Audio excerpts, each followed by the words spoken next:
दो ऐसे साइंटिस्ट जिनके नाम आप बहुत अच्छे से जानते हो और इन साइंटिस्टों के नाम है थॉमस अल्वा एडिसन और निकोला टेस्ला। अब तुम क्वेश्चन पूछोगे कि सर आज आप इन दोनों साइंटिस्टों की बात क्यों कर रहे हो, तो मैं तुमको बताना चाहूँगा आज हम टॉपिक पढ़ने वाले हैं ट्रांसफार्मर, जो कि क्लास 12 का बहुत इंपॉर्टेंट टॉपिक है। ट्रांसफार्मर में हम क्या करते हैं वो तो बाद में देखेंगे, बट इससे पहले एक छोटी सी पिक्चर देखते हैं। बच्चों, करंट का प्रोडक्शन जहां पे होता है उसको बोलते हैं generation power plant, electricity generation power plant. ये हो गया हमारा प्लांट। अब इस प्लांट में हम डायरेक्ट करंट का इंडक्शन करें, मतलब डायरेक्ट करंट का जनरेशन करें या अल्टरनेटिंग करंट का। मान लो जनरेशन हमने डायरेक्ट करंट का किया। अब ये डायरेक्ट करंट यहां पे प्रोडक्शन हुआ। ये जो पावर प्लांट है, ये पावर प्लांट जरूरी थोड़ी कि हमारे घर से 2 किलोमीटर 3 किलोमीटर के डिस्टेंस पे हो सकता है ये पावर प्लांट जो है हमारे घर से 300-400 किलोमीटर के डिस्टेंस पे हो। तो यहाँ पे जो भी पावर का प्रोडक्शन होगा वो बहुत ज़्यादा अमाउंट में होता है। एग्जाम्पल के लिए देखो, हमारे घर में मान लो 40 वाट की 10 ट्यूबलाइट्स हैं, तो 400 वाट की पावर तो हमको ट्यूबलाइट्स के लिए चाहिए। 4 पंखे हैं, हर एक की पावर 150 वाट है, तो 600 वाट ये हो गया। अब इतनी ज़्यादा पावर ओनली हमको हमारे घर में चाहिए, हमारे पास वाले घर को भी चाहिए, उसके पास वाले घर को भी चाहिए, और पूरे एरिया की सोचो, पूरे एरिया की छोड़ो, पूरी सिटी की सोचो, तो पावर की डिमांड बहुत ज़्यादा है। तो ये जनरेशन जो प्लांट है, इस प्लांट में बहुत ज़्यादा अमाउंट में पावर का प्रोडक्शन होगा। पावर के फॉर्मूले की अगर मैं बात करूं तो वो होता है V इंटू आई, पोटेंशियल इंटू करंट। अब देखो हमको घर पे पोटेंशियल कितना चाहिए, 220 चाहिए। अब इतनी ज़्यादा पावर में अगर मैं 220 का डिवाइड दूंगा तो मेरी करंट आ जाएगी। अब बताओ ये करंट की वैल्यू बहुत छोटी आएगी कि बहुत बड़ी आएगी? ऑब्वियसली बहुत बड़ी वैल्यू आएगी। अब इतनी ज़्यादा करंट को जब आप यहाँ से 300 किलोमीटर दूर अगर भेजोगे डायरेक्ट करंट को, तो क्या हीट लॉसेस नहीं होंगे? जूल्स लॉ के अकॉर्डिंग अगर हम बात करें तो हीट होती है I²RT। तो देखो इतनी ज़्यादा करंट जब होगी और उस करंट का भी स्क्वायर अगर होगा तो बहुत ज़्यादा अमाउंट में क्या प्रोडक्शन होगा, हीट का प्रोडक्शन होगा। अब तुम बोलोगे कि सर हीट को कम कर दो ना। अब आप बताओ हीट को कैसे कम करें? क्या मैं टाइम को कम कर दूं? गवर्नमेंट मेरे को 24 घंटे की जगह 2 घंटे की बिजली भेजे, क्या टाइम को कम करूं? टाइम को मैं कम नहीं कर सकता। क्या रेजिस्टेंस को कम कर दूं? रेजिस्टेंस जो होता है R=ρL/A होता है। आप दो जगहों के बीच की डिस्टेंस कम नहीं कर सकते, दैट मीन्स रेजिस्टेंस भी कम नहीं कर सकते। तो एक ही तरीका है, आपको हीट लॉसेस अगर कम करने हैं तो किसको कम करना पड़ेगा? करंट को कम करना पड़ेगा। ये बात समझ में आई क्या? कि हम डायरेक्ट करंट को जब भी एक प्लेस से दूसरे प्लेस में भेजते हैं तो बहुत ज़्यादा अमाउंट में क्या होते हैं, हीट लॉसेस। और ये हीट लॉसेस जो है ये इनडायरेक्टली हमको ही नुकसान है, ठीक है, पैसों की बर्बादी यही है। हीट लॉसेस को क्या करना पड़ेगा? कम। हीट लॉसेस को कम करने का तरीका जो है अल्टीमेटली एक ही है, और वो है करंट को कम करना। ये बात समझ में आई? ठीक है। अब हम करंट को अगर कम कर देंगे तो हमारी पावर भी कम हो जाएगी, क्योंकि V तो हमको 220 रखना है। अब बताओ क्या करें? मैं इसका एक सिंपल आइडिया दूं। सपोज करो हमको प्रोडक्ट 10 रखना है हमेशा। एक नंबर अगर 1 है तो दूसरा नंबर क्या होगा? 10 होगा, होगा नहीं होगा? अब मैं इस नंबर को अगर रिड्यूस करना चाहता हूं, यहां पे 10 का 10 ही रहने देना चाहता हूं, इसको अगर रिड्यूस करना चाहता हूं तो इसको क्या करना पड़ेगा? इंक्रीज करना पड़ेगा। हाँ, अगर इसको 100 कर दिया तो ये 0.1 हो जाएगा। 100 इंटू 0.1 प्रोडक्ट अभी भी 10 ही आएगा। तो अगर मैं करंट को बहुत कम करना चाहता हूं तो मुझे पोटेंशियल को क्या करना पड़ेगा? बहुत हाई करना पड़ेगा। ये बात समझ में आई नहीं आई? ठीक है। करंट को कम करने के लिए हमको वोल्टेज को क्या करना पड़ेगा? बढ़ाना पड़ेगा। तो साइंटिस्टों ने ऐसी डिवाइस के बारे में सोचना शुरू किया, ऐसी डिवाइस जो कि कम पोटेंशियल को ज़्यादा पोटेंशियल में कन्वर्ट कर दे। तो फिर डिवाइस मिल गई हमको ट्रांसफार्मर। एक ऐसी डिवाइस जो कि लोअर पोटेंशियल को हायर में कन्वर्ट कर दे, या फिर उसको उल्टा भी कर दे, हाई को लो में भी कन्वर्ट कर दे, ऐसी डिवाइस को बोलते हैं ट्रांसफार्मर। क्या ट्रांसफार्मर आपके क्लियर हुआ क्या होता है? Transformer is a device that converts lower potential into higher potential and vice versa. Okay, तो अब हमने ट्रांसफार्मर तो बना लिया। ट्रांसफार्मर जो है वो कभी भी डायरेक्ट करंट पे वर्क करेगा ही नहीं। क्यों वर्क नहीं करेगा उसको अभी हम देखेंगे। अब डायरेक्ट करंट पे अगर वर्क नहीं करेगा तो किस पे वर्क करेगा? वो वर्क करेगा ऑल्टरनेटिंग करंट पे। तो अब बताओ कौन सी करंट सही रहेगी डिस्ट्रीब्यूशन के लिए? Alternating current. इसलिए हमारे घरों पे जो करंट यूज होती है वो अल्टरनेटिंग करंट ही होती है, क्योंकि डायरेक्ट करंट का ट्रांसमिशन बहुत ज़्यादा डिस्टेंस तक नहीं कर सकते, और ट्रांसमिशन करने के लिए हमको करंट की वैल्यू रिड्यूस करनी पड़ती है, वोल्टेज की वैल्यू इंक्रीज करनी पड़ती है। तो यहाँ पे हमने लगा दिया एक ट्रांसफार्मर, इसने क्या किया, करंट की वैल्यू को कम कर दिया और वोल्टेज की वैल्यू को इंक्रीज कर दिया। तो जहां पे वोल्टेज इंक्रीज कर देते हैं ऐसे ट्रांसफार्मर को बोलते हैं स्टेप अप ट्रांसफार्मर, क्योंकि हमने वोल्टेज को स्टेप अप किया है, बढ़ाया है। अब यहां पे आ गया, पूरी की पूरी पावर आ गई। थोड़े बहुत लॉसेस ऑल्टरनेटिंग करंट में भी होते हैं, लेकिन डायरेक्ट के कंपैरिजन में बहुत कम होते हैं। ऑल्टरनेटिंग में भी हीट लॉसेस होते हैं, ये तो फिक्स है। अब पावर आ गई यहाँ पे, मान लो हमने 1 लाख रुपए की करंट भेजी थी, यहाँ पे 90,000 की आई, 10,000 का लॉस अभी भी हुआ है, 10% तो बहुत ज़्यादा हो गया। 99,000 की करंट आ गई, मतलब पावर आ गई, 1,000 का क्या हो गया, लॉस हो गया। यही अगर हम डायरेक्ट करंट लगाते तो शायद हो सकता था कि 20,000 का लॉस होता।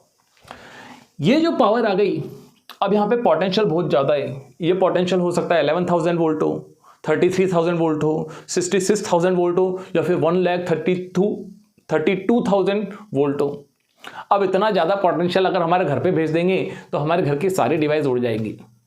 इस पोटेंशियल को वापस क्या करना पड़ेगा, कम करना पड़ेगा। तो ये जो डिस्ट्रीब्यूशन प्लांट होता है, यहाँ पे वापस से ट्रांसफार्मर लगा होता है जो कि वोल्टेज को क्या कर देता है, कम, और करंट को वापस बढ़ा देता है। जहाँ वोल्टेज को कम किया जाता है इसको बोलते हैं स्टेप डाउन ट्रांसफार्मर। तो ट्रांसफार्मर के टाइप्स की अगर मैं बात करूं, ट्रांसफार्मर 2 टाइप के हो गए, स्टेप अप, स्टेप डाउन। अभी अभी मैंने आपसे बोला था कि ट्रांसफार्मर ऑल्टरनेटिंग करंट पे वर्क करता है, डायरेक्ट करंट पे वर्क नहीं करता, और मैंने ये भी बोला था कि इसका रीज़न अभी अभी बताऊंगा। तो हमने जब ट्रांसफार्मर बनाया तो ट्रांसफार्मर में कुछ ना कुछ प्रिंसिपल तो हमने यूज़ किया होगा। हमने ट्रांसफार्मर का जो प्रिंसिपल यूज़ किया है वो है म्यूचुअल इंडक्शन। अब इंडक्शन मतलब तो आपको पता ही है, म्यूचुअल इंडक्शन का मतलब मैं बताता हूँ बच्चों। जब मैं स्विच ऑन करूँगा, यहाँ पे हमने एक बैटरी लगा रखी है, बैटरी लगा रखी है, स्विच ऑन करेंगे, ये सोलेनॉइड है। करंट जैसी फ्लो होगी, कांस्टेंट करंट फ्लो होगी कि वेरिएबल करंट फ्लो होगी, कांस्टेंट करंट फ्लो होगी। तो यहाँ पे हमारा बनेगा मैग्नेटिक फ्लक्स, मतलब ये मैग्नेटिक फील्ड बनाएगा, और इसकी मैग्नेटिक फील्ड लाइनें जो हैं वो इससे पास होंगी। जब यह स्विच ऑफ था तो यहाँ से एक भी लाइन पास नहीं हो रही थी। स्विच ऑन होते ही यहाँ पे मैग्नेटिक फील्ड बनने लग गया, और इससे अचानक से number of field lines increase हो गई। तो इसके फ्लक्स में चेंज हुआ क्या? हाँ हुआ। इसके फ्लक्स में अगर चेंज हुआ तो यहाँ पे डिफ्लेक्शन आएगा, बट ये डिफ्लेक्शन टेम्परेरी होगा, क्योंकि फ्लक्स जो है वो एक बार ही चेंज हुआ और जरा से टाइम के लिए हुआ। अब कांस्टेंट करंट फ्लो हो रही है, कांस्टेंट मैग्नेटिक फील्ड बन रहा है, ये constant magnetic field constant field lines बना रहा है, और ये कांस्टेंट फील्ड लाइंस यहाँ से पास होती जा रही है। क्या फ्लक्स में चेंज हुआ? क्या नहीं चेंज हुआ। और फराडे भाई साहब बोल के गए थे कि फ्लक्स चेंज होगा तभी करंट इंड्यूस होगी, अदरवाइज नहीं होगी। तो एक ही कॉइल के फ्लक्स में अगर चेंज हो और इसी में इंडक्शन हो, उसको सेल्फ इंडक्शन बोलते हैं। एक में चेंज हो और दूसरे में इंडक्शन हो, इसको म्यूचुअल इंडक्शन बोलते हैं। अब बच्चों यहाँ पे अगर आपका फ्लक्स ही कांस्टेंट रहेगा तो इंडक्शन यहाँ पे एक ही बार होगा और बहुत कम टाइम के लिए होगा। अब मैं यहाँ पे बैटरी हटा करके अगर ऑल्टरनेटिंग करंट सोर्स लगा दूं, ऑल्टरनेटिंग करंट लगातार अपनी वैल्यू चेंज करती रहती है। जब यहाँ से हमेशा वेरिएबल करंट फ्लो होगी, वेरिएबल करंट फ्लो होने के कारण वेरिएबल फील्ड बनेगा। ये वेरिएबल फील्ड यहाँ से लगातार चेंज होता रहेगा, और यहाँ पे लगातार फील्ड अगर चेंज होता रहेगा तो यहाँ पे लगातार करंट का इंडक्शन होता रहेगा। अब बात समझ में आई कि ट्रांसफार्मर ऑल्टरनेटिंग करंट पे ही क्यों वर्क करता है, क्योंकि इसका प्रिंसिपल जो होता है वो क्या होता है, म्यूचुअल इंडक्शन। आगे हम बात करते हैं कि ट्रांसफार्मर का कंस्ट्रक्शन कैसा होता है, ट्रांसफार्मर बना हुआ कैसा होता है। तो ट्रांसफार्मर को बनाने के लिए हमको सॉफ्ट आयरन कोर की जरूरत होती है। ये ले लिया हमने सॉफ्ट आयरन कोर, और इस सॉफ्ट आयरन कोर के ऊपर हमने बहुत सारी प्राइमरी वाइंडिंग और सेकेंडरी वाइंडिंग्स कर दी। वाइंडिंग क्यों करी? देखो 2 कॉइल्स का होना जरूरी है ना, इसलिए हमने यहाँ पे भी एक कॉइल बना दी और यहाँ पे भी एक कॉइल बना दी। अब जब इसको हम इनपुट से जोड़ेंगे, यहाँ पे ऑल्टरनेटिंग करंट फ्लो होगी, ऑल्टरनेटिंग करंट फ्लो होगी तो यहाँ पे मैग्नेटिक फील्ड बनेगा। ये मैग्नेटिक फील्ड इधर भी जाएगा, इधर भी जाएगा, इधर भी जाएगा, सब डायरेक्शन में जाएगा। हमको तो ये जितना भी मैग्नेटिक फील्ड बना है वो पूरा का पूरा इधर ट्रांसफर करना है। तो मैग्नेटिक फील्ड लाइनें हमेशा फेरोमैग्नेटिक मटेरियल से पास होने की कोशिश करती हैं। इसलिए हमने यहाँ पे सॉफ्ट आयरन कोर लगा रखी है। जितना भी मैग्नेटिक फील्ड बनेगा वो लीक नहीं करेगा, यहाँ से नहीं जाएगा, वो पूरा का पूरा यहाँ से होकर इधर आएगा और यहाँ से होकर के इधर जाएगा। तो सॉफ्ट आयरन कोर को लगाने का रीजन क्या हुआ, मैग्नेटिक फील्ड जो प्राइमरी वाइंडिंग में बनाए उसको कंप्लीटली सेकेंडरी वाइंडिंग में ट्रांसफर करने के लिए। अब ये सॉफ्ट आयरन कोर क्यों लगाते हैं ये तो पता पड़ गया। देखो सॉफ्ट आयरन कोर भी एक मेटल है, मतलब कि एक कंडक्टर है और इसके फ्लक्स में भी लगातार चेंज होगा। अगर फ्लक्स इस कॉइल के में चेंज हो रहे हैं तो इसके में फ्लक्स चेंज नहीं होगा क्या, इसके में भी फ्लक्स चेंज होगा, और इसमें अगर फ्लक्स चेंज होगा तो इसमें भी करंट का इंडक्शन होगा और इस करंट को बोलेंगे एडी करंट। तो एडी करंट से बचाने के लिए हम क्या करते हैं, सॉफ्ट आयरन की बहुत सारी पतली पतली पत्तियां लेते हैं, वो बहुत छोटी छोटी पतली पतली क्या लेते हैं, प्लेट्स लेते हैं, और इन प्लेट्स को इंसुलेटेड करते हैं एक ट्रांसपेरेंट मटेरियल से। फिर एक पत्ती के ऊपर दूसरी पत्ती, दूसरी के ऊपर तीसरी पत्ती, चौथी पत्ती, पांचवी पत्ती, इस टाइप से रख देते हैं। तो यहाँ पे सॉफ्ट आयरन कोर आपको बहुत सारी दिखेंगी, एक नहीं दिखेगी, बहुत सारी पतली पतली क्या दिखेंगी, पत्ती दिखेंगी। क्यों बनाता है ये, एडी करंट लॉसेस को कम करने के लिए। एडी करंट लॉसेस एक टाइप से मान लो बल्क मैटर में जो लॉसेस होते हैं उनको एडी करंट लॉसेस बोलते हैं। प्राइमरी वाइंडिंग में नंबर ऑफ टर्न्स आपने देखे और सेकेंडरी वाइंडिंग में नंबर ऑफ टर्न्स देखे। क्या लग रहा है, यहाँ ज़्यादा है यहाँ कम है, कुछ सोच समझ के बनाया है। ये ट्रांसफार्मर स्टेप अप भी हो सकता है, स्टेप डाउन भी हो सकता है, बट अभी यहाँ पे मैंने इनपुट कनेक्ट किया है और यहाँ आउटपुट कनेक्ट किया है, तो ये जो है वो स्टेप डाउन ट्रांसफार्मर है। क्यों स्टेप डाउन है, देखो अभी हम यहाँ पे जब वर्किंग देखेंगे तो वर्किंग में हम क्या देखेंगे, जहाँ नंबर ऑफ टर्न्स कम होते हैं वहाँ वोल्टेज भी क्या होगा, कम होगा। इसका मतलब यहाँ पे जितना भी वोल्टेज होगा उससे तो कम वोल्टेज ही होगा यहाँ पे, इसलिए इस ट्रांसफार्मर को हम यहाँ पे लिखेंगे step down transformer. Primary winding को हम इनपुट वोल्टेज देंगे, ये इनपुट वोल्टेज के कारण यहाँ पे करंट फ्लो होगी, करंट फ्लो होने के कारण यहाँ पे फ्लक्स बनेगा, वो पूरा का पूरा फ्लक्स यहाँ से पास होगा। सेकेंडरी में करंट कंडक्शन होगा, करंट कंडक्शन होगा दैट मीन्स यहाँ पे भी वोल्टेज बनेगा, और वोल्टेज बनेगा, इस वोल्टेज को हम आउटपुट में ले लेंगे। अब बात करते हैं हम वर्किंग की।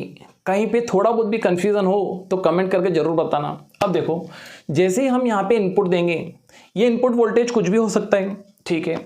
जैसे ही हमने वोल्टेज दिया यहाँ से करंट फ्लो होगी, करंट फ्लो होगी तो क्या यहाँ पे फ्लक्स बनेगा, इसके फ्लक्स में चेंज होगा, भाई यहाँ पे फ्लक्स बनाए तो इसके भी तो फ्लक्स में चेंज होगा, तो यहाँ पे ईएमएफ इंड्यूस्ड होगा, और ये ईएमएफ को हम बोलेंगे EP, EMF induced in primary winding. और इस प्राइमरी वाइंडिंग के फ्लक्स को हम कैसे लिख सकते हैं, EP is equal to minus NP D phi by D T. अब हैरान हो गए ना कि कैसे आ गया, याद करो फेराडेज लॉ को। फेराडे ने क्या बोला था, EMF induced in a coil, EMF induced in a coil is equal to rate of change of flux. Rate of change of flux, rate of change of flux जो होता है वो EMF के इक्वल होता है। ये एनपी का multiply मैंने इसलिए कर रखा है क्योंकि यहाँ पे नंबर ऑफ टर्न्स जो हैं वो एनपी है। ये वन टर्न के लिए, अगर वन टर्न के लिए होगा तो ईएमएफ इंड्यूस्ड का फॉर्मूला ये, और एन टर्न्स अगर होंगे तो फॉर्मूला हो जाएगा ये। एनपी टर्न्स थे इसलिए एनपी का मल्टीप्लाई किया है, और flux rate of change of flux कितना हो गया, D phi by D T. तो प्राइमरी वाइंडिंग में फ्लक्स जो है,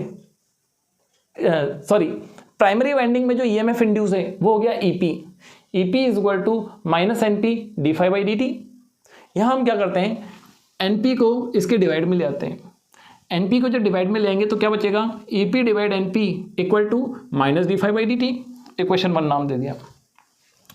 अब ये पूरा का पूरा फ्लक्स ही तो यहाँ से पास होगा। हमने सॉफ्ट आयरन कोर क्यों लगाई थी, क्योंकि पूरा का पूरा फ्लक्स पास हो। तो यहाँ पे अगर फ्लक्स में change D phi by D T था तो यहाँ पे भी तो फ्लक्स में change D phi by D T तो होगा। इसलिए हमने बोला कि सेकेंडरी वाइंडिंग में भी ईएमएफ इंड्यूस होगा, और ये ईएमएफ होगा ES equal to minus NS D phi by D T. अब हमने ईएमएफ अलग क्यों बोला, बच्चों देखो यहाँ पे नंबर ऑफ टर्न्स अलग थे, यहाँ नंबर ऑफ टर्न्स अलग हैं। नंबर ऑफ टर्न्स अगर ज़्यादा हैं तो ईएमएफ भी ज़्यादा इंड्यूस होगा, नंबर ऑफ टर्न्स अगर कम है तो ईएमएफ भी कम इंड्यूस होगा। तो ES इक्वल टू क्या हो गया, minus NS D phi by D T. Rate of change of flux उतना ही है जितना ऊपर रखा था। यहाँ पे भी D phi by D T की वैल्यू निकाल दो, NS को नीचे ले जाओ, तो ES upon NS is equal to minus D phi by D T हो गया। अब हमने ये तो बोला वही है कि पूरा का पूरा फ्लक्स इधर पास हो रहा है, इसका मतलब ये minus D phi by D T की वैल्यू और ये minus D phi by D T की वैल्यू जब आर एच एस इक्वल है तो एल एच एस भी क्या होगी, इक्वल होगी। हम ये बोल सकते हैं E P divide N P equal to E P divide N P equal to E S upon N S, और यहाँ पे एन एन को एक तरफ करते हैं, ई ई को एक तरफ करते हैं। किस टाइप से, देखो इस एन एस को ले आओ ऊपर और ई पी को ले आओ नीचे, तो रेशियो हमारा इस टाइप का बन जाएगा N S upon N P equal to E S upon E P. ऐसा हमने इसलिए किया क्योंकि N S upon N P के रेशियो को ट्रांसफॉर्मेशन रेशियो बोला जाता है, जिसको के से रिप्रेजेंट करते हैं। अगर एन एस की वैल्यू एन पी से ज़्यादा है, देखो ये एक फ्रैक्शन इक्वल है इस फ्रैक्शन के, अगर यहाँ का न्यूमरेटर बड़ा है तो यहाँ का न्यूमरेटर भी क्या होगा, बड़ा होगा। इधर का न्यूमरेटर छोटा है तो इधर का डिनोमिनेटर अगर छोटा है तो इधर का डिनोमिनेटर भी छोटा होगा। अब देखो k की वैल्यू 1 से ज़्यादा कब आएगी, जब ये ग्रेटर होगा इसके, ये ग्रेटर होगा इससे तो ये भी ग्रेटर होगा इससे। तो ns जब ज़्यादा है np जब कम है तो ट्रांसफॉर्मेशन रेशियो की वैल्यू 1 से ज़्यादा आएगी, ये हो गई 1 से ज़्यादा। और 1 से ज़्यादा हमको क्या बता रहा है, इसमें ज़्यादा पोटेंशियल है इसमें कम पोटेंशियल है। दैट मीन्स दे कम रहे मिल ज़्यादा रहे, दे कम रहे प्राइमरी में, सेकेंडरी में मिल ज़्यादा रहे। पोटेंशियल ज़्यादा होना मतलब स्टेप अप, जितने भी जनरेटिंग पावर प्लांट होते हैं वहाँ स्टेप अप ट्रांसफार्मर लगाया जाता है, बताया था। के की वैल्यू 1 से ज़्यादा स्टेप अप। अब देखो अगर ये ज़्यादा है और ये कम है, मतलब एन पी ज़्यादा है एन एस से, तो इधर ई पी भी ज़्यादा होगा ई एस से, मतलब ज़्यादा दे रहे हैं कम मिल रहा है, स्टेप डाउन। तो k की वैल्यू अगर 1 से लेस है, k की वैल्यू 1 से लेस होने का मतलब डिनोमिनेटर ज़्यादा है न्यूमरेटर कम है, ये हो गया स्टेप डाउन। हमारे केस में हमने ये जो डायग्राम ले रखा है, इस डायग्राम में ns लेस देन है किससे, np से, np is greater than ns, इसलिए हमारा जो ट्रांसफार्मर है वो स्टेप डाउन ट्रांसफार्मर है। एक क्वेश्चन पूछूं आपसे, हमारे घर पे जो मोबाइल होते हैं, इन मोबाइल में बैटरी लगी होती है 3.7 वोल्ट की, और हमारे घर पे पोटेंशियल आता है 220 वोल्ट। तो हम चार्जर में क्या यूज़ करते होंगे, 220 वोल्ट को कन्वर्ट करते हैं किसमें, 3.7 में। इसका मतलब हमारे चार्जर के अंदर भी ट्रांसफार्मर है, और ये ट्रांसफार्मर कौन सा होगा, स्टेप डाउन ट्रांसफार्मर। मतलब ये जो ट्रांसफार्मर बनाया है हमारे चार्जर में भी बिल्कुल इसी टाइप से ट्रांसफार्मर लगा होता है, ठीक है। तो ये पूरी हो गई इस ट्रांसफार्मर की वर्किंग। हमने क्या क्या देखा, ट्रांसफार्मर होता क्या है, ट्रांसफार्मर के टाइप क्या क्या थे, ट्रांसफर का प्रिंसिपल क्या था, कंस्ट्रक्शन क्या था, वर्किंग क्या थी। अब एक लास्ट छोटा सा टॉपिक और कर लेते हैं कि ट्रांसफार्मर में कौन कौन से लॉसेस हो सकते हैं। भाई हेड लॉसेस को कम करने के लिए हमने ट्रांसफार्मर बनाया, बट इस ट्रांसफार्मर में भी कुछ लॉसेस होते हैं। इन लॉसेस की एक बार बात कर लेते हैं। ट्रांसफार्मर में होने वाले लॉसेस की अगर बात करें तो सबसे पहला लॉस तो हो जाएगा कॉपर लॉस। बच्चों देखो ट्रांसफार्मर में 2 टाइप की वाइंडिंग थी, primary winding, secondary winding. In winding को बनाने के लिए हमने कौन सा वायर यूज़ किया होगा, कॉपर का वायर। कॉपर के वायर से जब भी करंट फ्लो होगी, चाहे वो डायरेक्ट करंट हो या अल्टरनेटिंग करंट हो, हीट लॉसेस होंगे। तो हीट लॉसेस को ही हम क्या बोलते हैं, कॉपर लॉसेस। करंट का पाथ जो भी होगा वहाँ पे कुछ अमाउंट में हीट तो प्रोड्यूस होगी या हीट डिसिपेट होगी। दूसरे हमारे हाई स्ट्रेसेस लॉसेस। बच्चों यहाँ पे हमारा म्यूचुअल इंडक्शन हो रहा था। अब ये करंट की डायरेक्शन लगातार क्या करती है, यहाँ पे ऑल्टरनेटिंग करंट में करंट की डायरेक्शन लगातार चेंज करती है।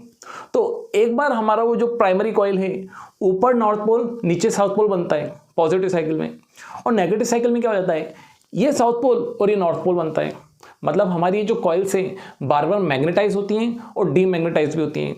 तो मैग्नेटाइज और डीमैग्नेटाइज होने में भी कुछ लॉसेस होते हैं। इन लॉसेस को बोलते हैं हाई स्ट्रेसेस लॉसेस।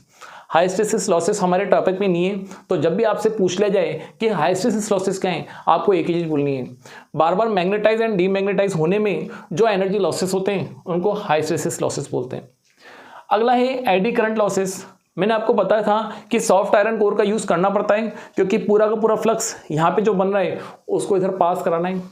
लेकिन सॉफ्ट आयरन कोर एक बल्क मैटर हो गया, इस मैटर में जो करंट इंड्यूस होगी वो एडी करंट होगी, और एडी करंट एक टाइप का लॉस ही है। एडी करंट लॉसेस ट्रांसफार्मर में होते हैं। और लास्ट हो गया फ्लक्स लीकेज।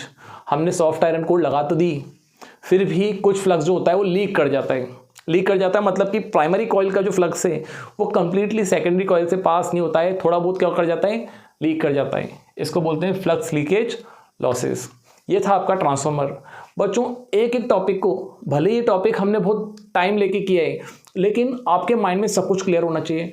ट्रांसफार्मर क्या होता है, ट्रांसफार्मर के टाइप कितने होते हैं, बना हुआ कैसा होता है, इसकी वर्किंग क्या होती है। वर्किंग भी रटने की जरूरत नहीं है, जैसे भी बताया वैसा का वैसे ही छाप देना। और लास्ट में लॉसेस, ये पूरा लिख दोगे अगर तो आपके 3 नंबर पक्के हैं। ठीक है, आज के टॉपिक में इतना ही, मिलते हैं नेक्स्ट लेक्चर में। तब तक के लिए see you, thank you, bye, all the best.